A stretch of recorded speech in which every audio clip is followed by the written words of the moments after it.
Om Namo Narayana. Welcome to my channel. ఈరోజు ఎంతో పరమ పవిత్రమైన భీష్మ ఏకాదశి. భీష్మ పితామహుడు కారణజన్ముడు. శాపవశాత్తు ఈ లోకానికి దిగివచ్చాడు. ఆ కారణంగానే సుదీర్ఘకాలం జీవించాడు. ఆయన వ్యక్తిత్వం రాజస సాత్విక ప్రవృత్తుల కలబోత.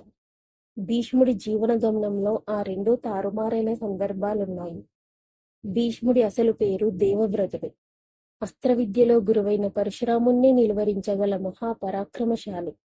అలాంటివాడు తమకు రాజవుతాడని ఆ దేశ ప్రజలు ఎదురుచూశారు. కానీ కథ మలుపు తిరిగింది.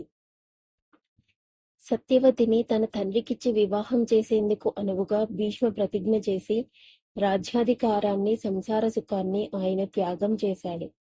తీరా సత్యవతి సంతానమైన చిత్రాంగద విచిత్ర వీర్యుల అకాల మరణం కారణంగా కురువంశంలో మగబిడ్డ లేకుండా పోయాడు.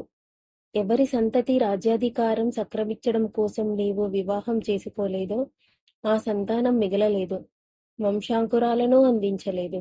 కాబట్టి నీవు శపథం విడిచిపెట్టి పెళ్లి చేసుకో, వంశాన్ని నిలబెట్టు అని సత్యవతి స్వయంగా ప్రాధేయపడింది.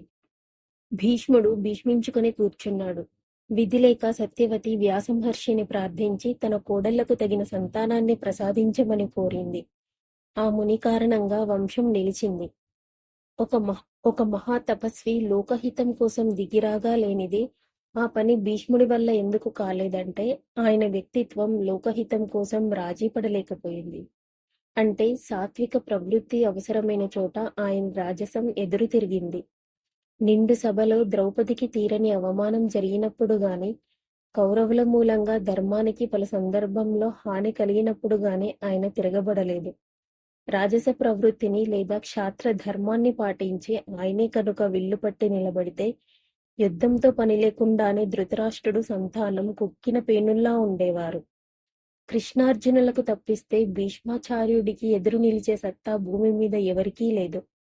అలా రాజసానికి పెద్దపీట వేయవలసిన చోట ఆయన సాత్విక ప్రవృత్తికి పట్టాభిషేకం చేశాడు. ఈ ప్రవృత్తి గ్రహణంతో పాటు ఈ కాస్త సందిగ్ధత ఎప్పుడు దూరమైందంటే, నిత్య సత్వస్థితి ఎప్పుడు చేరువైందంటే యుద్ధరంగంలో ఆయనకు సుదర్శన చక్రం దర్శనమిచ్చినప్పుడు. సుయోధనుడి సేటుపోటి మాటలకు ఆగ్రహోదగ్రుడైన ఆ యోధుణ్ణి రాజస ప్రవృత్తి నిలువునా ఆవరించి పాండవ పక్షాన్ని కోత కోస్తుంటే గత్యంతరం లేక కృష్ణుడే చక్రం చేపట్టవలసి వచ్చింది. భీష్ముడిపై కుప్పించి దూకవలసి వచ్చింది. ఆ క్షణంలో భీష్ముడి వ్యక్తిత్వాన్ని రాజస ప్రవృత్తి గ్రహణం పూర్తిగా విడిచిపెట్టింది. ఆయన తిరిగి కృష్ణ భక్తుడిగా మారిపోయాడు. ఆయుధం పట్టనని శపథం చేసిన పరమాత్మ తన కోసం ప్రతిష్టను సైతం విడిచిపెట్టి భీష్ముణ్ణి విస్మయానికి గురిచేసింది. మెరుపు మెరిసినట్లయింది. వెంటనే మోకాలపై కూలబడ్డాడు.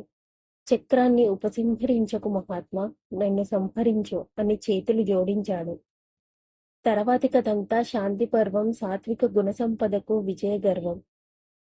శరతల్పగతుడైన ఆ మహానుభావుడి దేహం నుంచి నెత్తురు బొట్లకు బదులుగా ఈ లోకానికి అవసరమైన ఎన్నో ధర్మ సూక్ష్మాలు స్రవించాయి. నోటి నుంచి లోకాన్ని వణికించే భీకర శంఖధ్వానమో గంభీర సింహనాదమో కాదు, ఒడ్డుకు చేర్చే విష్ణు సహస్రనామ స్తోత్రం ప్రతిధ్వనించింది. ఆ కారణజన్ముడి పుట్టుకకు పునీతం చేస్తూ ఒక పుణ్యతిథి ఆయన పేరిట లోకంలో స్థిరపడింది. అదే భీష్మ ఏకాదశి. మీకు ఈ వీడియో నచ్చినట్లయితే please subscribe my channel. Thank you for watching this video.